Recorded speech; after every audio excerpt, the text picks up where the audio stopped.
మోకాల్లో ACL ligament అని ఉంటుందండి. ఈ ఏసీఎల్ లిగమెంట్ తెగిపోయిన తర్వాత ఆపరేషన్లు చేస్తూ ఉంటారు జనరల్లీ. తెగిపోయిన ప్రతి ఏసీఎల్ లిగమెంట్ కి ఆపరేషన్ చేయాలా, ఖచ్చితంగా చేయాలా అని చాలా మంది అడుగుతా ఉన్నారు. మీకు మోకాలు ఇలా ఉంటే ఈ రెండు ఎముకలు ఒకదాని మీద ఒకటి జరగకుండా రెండు లిగమెంట్స్ ఈ విధంగా ఉంటాయి లోపల. ఈ విధంగా ఉంటే ఒకటి వెనక నుంచి ముందుకు వచ్చేది, ఒకటి ముందు నుంచి వెనక్కి వెళ్ళేది. సో ఈ రెండు ఇలా ఉంటాయి. సో ఈ విధంగా ఉంటాయి లిగమెంట్స్. ఈ రెండిట్లో ఒక లిగమెంట్ తెగినా గానీ ఈ కాలు ముందుకి వెనక్కి ఇట్లా ఆడుతూ ఉంటది, ఇట్లాగా స్టెబిలిటీ లేకుండా. సో అప్పుడు ఏమవుతుందంటే మనకి మెట్లు ఎక్కాలన్నా గానీ, కొంచెం పరిగెత్తాలన్నా గానీ మనకి మోకాల్లో బలం లేనట్టుగా పడిపోతామేమో అనిపిస్తుంది. సో ఇట్లాంటి ఇంజురీస్ ఏమైనా జరిగినప్పుడు, ఇప్పుడు మీరు యాక్సిడెంట్స్ లో గానీ లేకుంటే ఏమైనా స్పోర్ట్స్ ఆడుకునేటప్పుడు గానీ ఈ ఏసీఎల్ లిగమెంట్ ఏమైనా టేర్ అయితే ఇమీడియట్ గా మీకు మోకాలు చాలా సివియర్ గా నొప్పి, వాపు వస్తుంది. సో మీకు చేయాల్సిందల్లా బెడ్ రెస్ట్ తీసుకోండి, ఐస్ కాపుకోండి, పెయిన్ కిల్లర్ తీసుకోండి, రీసెంట్ దగ్గరగా ఉన్న డాక్టర్ ని కన్సల్ట్ అవ్వండి. అప్పుడు ఎక్స్రే తీసి ఎముక ప్రాబ్లం ఏం లేదు అన్నారనుకోండి, well and good, it's more happy.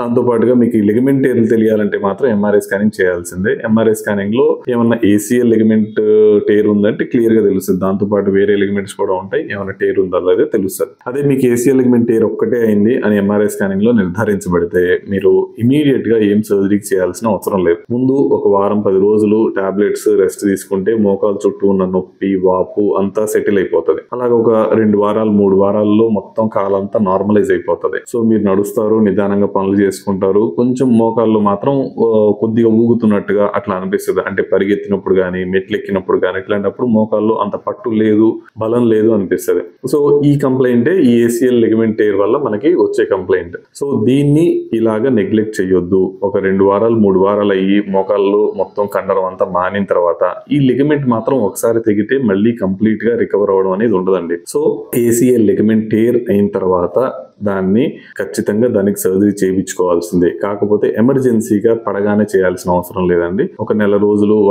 3-4 వారాలు అయితే కొంచెం మోకాలు చుట్టూ ఉన్న వాపు అదంతా తగ్గిపోతుంది. అప్పుడు నిదానంగా మనం ప్లాన్ చేసుకొని మోకాలు లోపల ఉన్న లిగమెంట్ ని కొత్త లిగమెంట్ తో మనం రీకన్స్ట్రక్ట్ చేయొచ్చు. ఉన్న లిగమెంట్ ఎప్పుడు మానిపోదు దానంతట అది. మోకాల్లో ఏసీఎల్ లిగమెంట్ గానీ వేరే ఏ లిగమెంట్ అయినా గానీ ఒకసారి డ్యామేజ్ అయితే దానంతటగా అది మానదు. మీకు ఇమీడియట్ గా దాని వల్ల ఇబ్బంది ఏమి ఉండదు. కానీ ఈ మోకాలు కొంచెం ఊగుతూ ఉంటది కాబట్టి మిగతా స్ట్రక్చర్స్ ఉంటాయి, అంటే మినిస్కస్ అని వేరే లిగమెంట్స్ మీద కానీ ఎక్కువ లోడ్ పడి మీకు మోకాళ్ళు తొందరగా అరిగే ఛాన్సెస్ ఉంటాయి ఫ్యూచర్ లో. కాబట్టి నాకు ఇప్పుడు బానే ఉంది కదా, పరిగెత్తకపోతే ఇబ్బంది లేదు కదా, సో నేను ఇప్పుడు ఆపరేషన్ చేయించుకొని ఏం అవదలే అని వదిలేయొద్దు. సో మీకు మరీ సింటమ్స్ ఎక్కువ ఉండి కాలు బాగా ఊగిపోతుంది, పరిగెత్తడానికి కానీ కొంచెం మెట్లెక్కడానికి కానీ ఇబ్బందిగా ఉంది అనుకుంటే మాత్రం అసలు నెగ్లెక్ట్ చేయొద్దు. మీకు ఒక లిగమెంట్ టేర్ అయితే మోకాల్లో ఖచ్చితంగా లిగమెంట్ కి ఆపరేషన్ చేయించుకుంటే ఇప్పటికిప్పుడు మీకు ఇమీడియట్ గా ఏమీ తేడా తెలియదు. కానీ చేయించుకోకపోతే ఫ్యూచర్ లో మోకాళ్ళు అరిగిపోయే ఛాన్సెస్ చాలా ఎక్కువ. కాబట్టి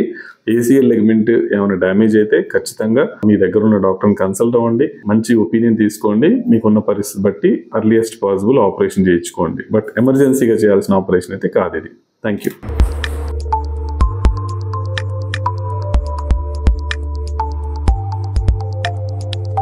మరింత సమాచారం కోసం యూట్యూబ్ ఛానల్ ని సబ్స్క్రైబ్ చేసుకోండి.